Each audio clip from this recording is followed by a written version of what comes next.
안녕하세요. 부동산에 관한 여러분의 베프가 되고 싶은 공인중개사 김혜주입니다. 오늘은 1세대 1주택 비과세에 대해서 한번 이야기를 해보려고 합니다. 그러니까 우리 같은 보통 사람이 제일 크게 할 수 있는 재테크, 제일 효율적인 재테크가 바로 이 1세대 1주택 비과세 절세입니다. 모든 소득에는 세금이 붙잖아요. 모든 소득은 세금이 붙고 정말 소득이 1억이라면 과세 구간이 35% 구간일 거예요. 35% 구간인데 이 1세대 1주택 비과세는 12억까지는 소득이 아무리 많이 생겨도 양도 차익이 아무리 많이 생겨도 비과세를 해주겠다는 거니까 엄청난 혜택이거든요. 그러니까 요거를 잘 활용하셔가지고 집을 한 2번 이렇게 업그레이드를 한다든지 하면 엄청나게 효율적인 재테크가 됩니다. 그러니까 1세대 1주택, 어떤 것이 1세대 1주택인지 정확하게 알고 잘 활용하셔서 한번 효율적으로 재테크를 해보시길 바라요. 같이 공부 한번 해보겠습니다.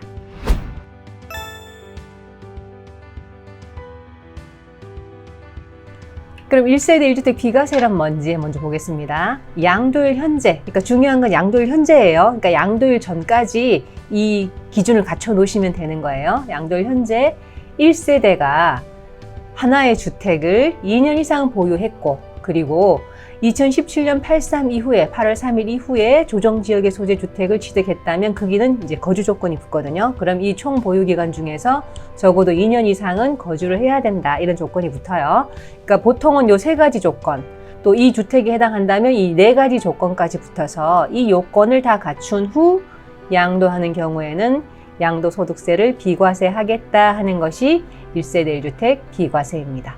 그러니까 이 세대나 이런 조건을 맞추려고 양도일 되기 전에 이제 세대 분리를 하거나 이런 걸 많이 하시죠. 요 1세대 이 기준 맞추려고 그런 거예요. 그러니까 양도일 현재가 기준이다 생각하시면 됩니다. 그런데 1세대 1주택이라고 해서 모든 주택을 막 20억, 30억, 40억 하는 주택을 다 비과세해주면 너무 좀 또 그거는 좀 불합리하잖아요. 그래서 12억까지만 비과세를 해줍니다. 12억까지 비과세를 해주고 12억을 초과하는 부분에 해당하는 양도 차익은 과세를 합니다. 그러니까 이 양도 차익이 전체적으로 그 집에 이만큼 있다면 그 중에 12억에 해당하는 부분은 비과세를 해주고 나머지 12억 초과하는 부분에 해당하는 그 양도 차익만 과세를 합니다.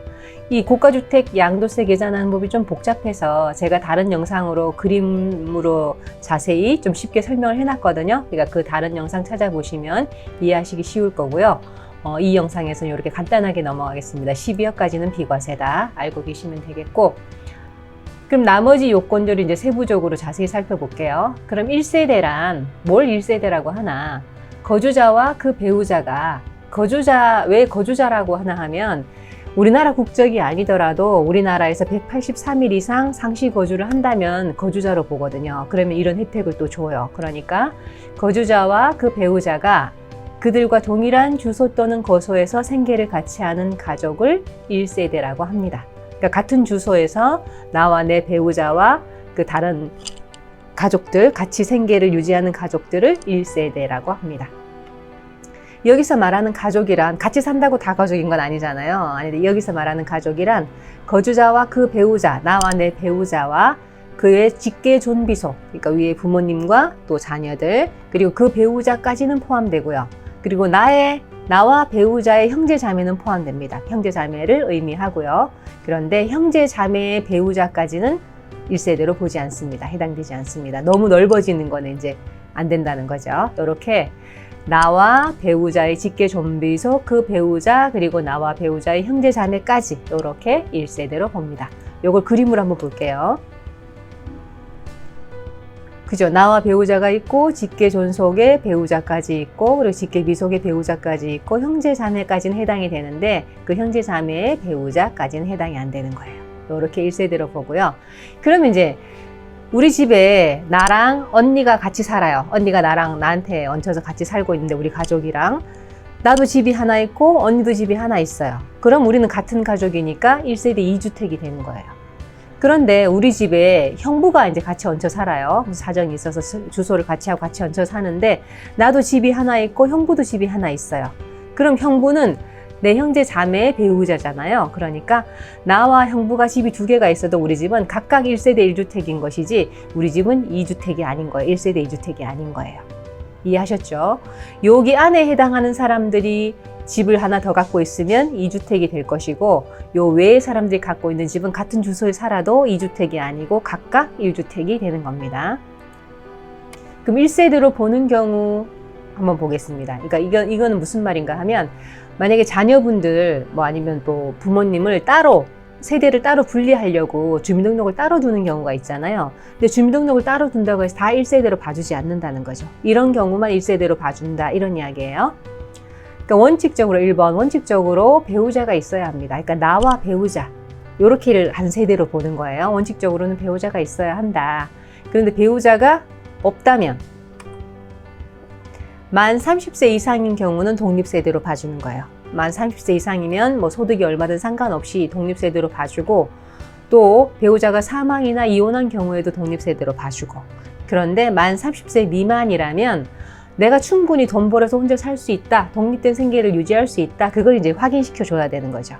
그냥 뭐 이런 뭐 양도세 이런 거 비과세 받으려고 그냥 억지로 세대 분리한 거는 다 봐주지 않는다는 거예요. 그러니까 만 30세 미만이라면 기준 중위소득의 40%까지는 예를 들어서 설명을 하면 2021년 기준으로 월 73만 원 정도라고 합니다. 그러니까 월 73만 원 정도의 소득이 있는 그런 소득을 갖고 독립된 생계를 유지할 수 있는 경우에는 30세 미만이라도 독립된 세대로 봐주겠다 이런 이야기입니다. 그리고 만약에 미성년자라면 더 많은 소득이 있어도 인정을 안 해줍니다. 독립된 세대로. 이제 1세대마다 1주택이어야 한다고 아까 요건에 나왔었잖아요. 근데 1주택이 아닌데도 이런 경우에는 1주택으로 봐주겠다 하는 것이 1주택에 대한 특례입니다. 한번 볼게요. 그 중에 제일 흔하고 우리가 자주 이제 활용할 수 있는 것이 바로 이 일시적 2주택 비과세 특례입니다. 우리가 보통 이사 가는 경우죠. 이사 가는 경우에 새 집은 사서 이사를 들어갔는데 종전집이 안 팔려서 한동안 두 집으로 같이 있어야 되는 2주택으로 있어야 되는 그런 경우가 있잖아요. 요걸 이제 봐주겠다는 거죠. 집이 팔려야 또 집을 팔 수가 있는 거니까. 그래서 조정지역이라면 2년 안에 팔면 되고 비조정지역이라면 3년 안에 팔면 됩니다. 요게 일시적 2주택 비과세 특례이고요. 그리고 내가 원치 않았는데 상속을 받게 되는 경우가 있잖아요. 상속주택 때문에 2주택이 되었을 때는 일반 주택을 먼저 팔면 비과세 해준다 하는 것이 이제 1주택 특례가 되겠고요. 그 다음에 공동상속주택일 때 서로 지분으로 상속을 했어요. 뭐 몇 분의 몇씩 상속을 했을 때는 이럴 때는 주상속자의 주택수로 들어가고 나머지 소수 지분 상속자의 주택수로는 안 들어갑니다. 여기에 이제 이런 비과세 특례가 있고요. 그 다음에 부모님을 모시기 위해서 동거복량 합가를 했다. 그럴 때는 어떻게 봐주냐 하면 10년 내에 먼저 양도하는 주택은 비과세를 해줍니다. 그 다음에 또 혼인 합가, 둘이 주택을 하나씩 갖고 있다가 이제 결혼을 해서 2주택이 됐다. 그러면 이것도 부득이하게 2주택이 된 거니까 5년 내에 먼저 양도하는 주택은 이 비과세를 해주겠다 이런 이야기입니다. 그 다음 요건이 2년 이상 보유였죠. 2년 이상 보유. 이 보유 기간은 취득일에서 양도일까지 계산해서 2년 이상 보유를 하면 됩니다. 얼마 전까지만 해도 최종 1주택이 되고 나서 다시 그때부터 기산해서 2년간 보유했어야 된다. 그런 이제 요건이 있었는데 그 규정이 폐지됐죠. 그러니까 이제 무조건 그 집을 처음 취득했을 때부터 양도할 때까지 기간이 적어도 2년 이상은 보유했으면 되는 겁니다. 그 다음 요건이 2년 이상 거주 여건이었죠. 아까 앞에서 말씀드린 것처럼 모든 주택에 다 2년 이상 거주 요건이 붙는 건 아니고요. 요 주택들만 2017년 8.3 이후 8.2 조치가 나와가지고 8월 3일 이후 조정지역에서 소재하는 주택을 취득한 경우에는 2년 이상 거주해야 합니다. 요 거주기간 어떻게 따지냐면 앞에서 본 것처럼 취득일, 양도일 사이 그 보유기간 중에서 2년 이상만 거주하면 됩니다. 그런데 이 거주 요건은 취득일 현재를 기준으로 판단을 합니다. 내가 취득할 때는 이 집을 취득할 때는 조정지역이라서 거주했어야 되지만 내가 양도할 때 조정지역에서 해제가 됐어요. 그렇다고 해서 이 거주 요건이 없어지는 건 아닙니다. 그러니까 이 거주 요건은 취득일 현재를 기준으로 판단을 하고요. 그리고 내가 조정지역이 될 줄 모르고 그 집을 샀단 말이죠.